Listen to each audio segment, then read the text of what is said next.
Joris Delanou, je suis promotion 14 de l'ESRN. Je suis chef d'entreprise dans l'univers de l'IT et je suis alumni ESRN.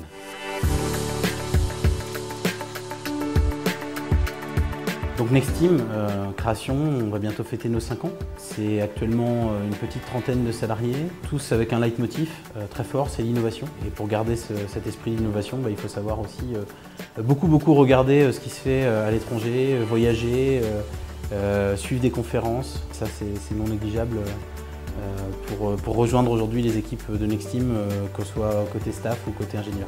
J'ai souvenir d'un cours de 2e année en nouvelles technologies où on nous avait demandé d'écrire notre projet professionnel. Voilà, il fallait décrire comment on se voyait dans quelques années. J'avais indiqué ingénieur d'affaires dans l'IT, puis directeur de business unit et puis enfin créer ma société.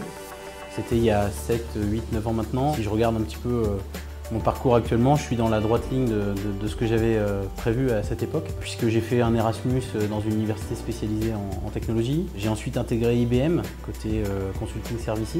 En 2007, j'ai rejoint les équipes de Neosoft, qui était une toute petite société de services d'informatique sur Rennes, mais qui avait une ambition folle. J'ai un petit peu gravi les échelons au rythme de la croissance de la société. Ingénieur d'affaires, directeur d'agence, directeur de BU, et puis à terme, directeur associé. Et je me suis beaucoup penché en fait sur tout le marché de l'IT entre IBM et Neosoft. Et j'ai vu très vite le virage qui était pris autour du cloud computing lorsque, entre autres, Amazon a décidé de créer Amazon Web Services. Je me suis dit qu'il y avait un vrai marché à prendre en France. Et c'est là que j'ai décidé de créer ma société Nexteam.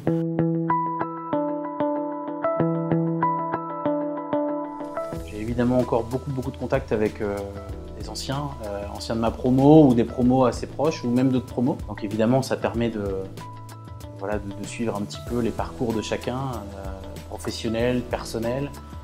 On voit les mariages, les naissances, c'est toujours agréable. Puis on voit aussi les success stories qui se font, les postes décrochés. Donc non, c'est vraiment important pour moi, je pense, de garder ce lien qu'on a créé pendant 3 ou 4 ans à l'ESC. Et puis je participe depuis quelques temps à un groupe de co-développement. C'est 4-5 alumni de l'ESC. On se retrouve autour d'une table, on prend une problématique entrepreneur du quotidien et on essaye de la résoudre à 4-5. Ça se passe une fois par mois, c'est assez sympa.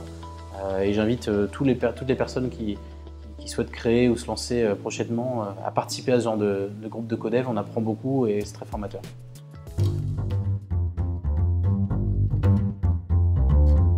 Si je devais donner quelques conseils aux futurs ou même aux jeunes diplômés, il faut faire une veille technique et technologique quasi permanente. Pourquoi? Parce que c'est un marché qui va très vite. Il y a la veille qu'on peut faire de façon personnelle par la lecture. Il y a plein d'outils aujourd'hui qui vous permettent d'avoir des flux RSS directement dans votre téléphone. Twitter est un formidable outil. Si vous arrivez à suivre les bonnes personnes, vous allez pouvoir immédiatement avoir la bonne information, le truc qu'il faut lire. Et puis je dirais qu'ensuite, il ne faut pas hésiter à participer à tout ce qui est meet-up. C'est des sortes de workshops qui sont organisés avec un thème bien précis, ça vient des États-Unis. Il y en a de plus en plus sur Paris, alors ça va être je sais pas, un thème sur le meet-up de tel marketplace, le meet-up sur l'industrie du luxe, mais systématiquement c'est rattaché dans la manière dont c'est traité et pensé à comment utiliser les technologies pour ces marchés. Moi ce que je vous conseille c'est d'aller sur meetup.com, vous allez découvrir la plupart des réunions et des meet-ups qui vont se tenir et qui vont avoir lieu. C'est hyper formateur, ça permet aussi de rentrer dans des réseaux et en plus de faire vivre le réseau alumni au sein de ces meet-ups.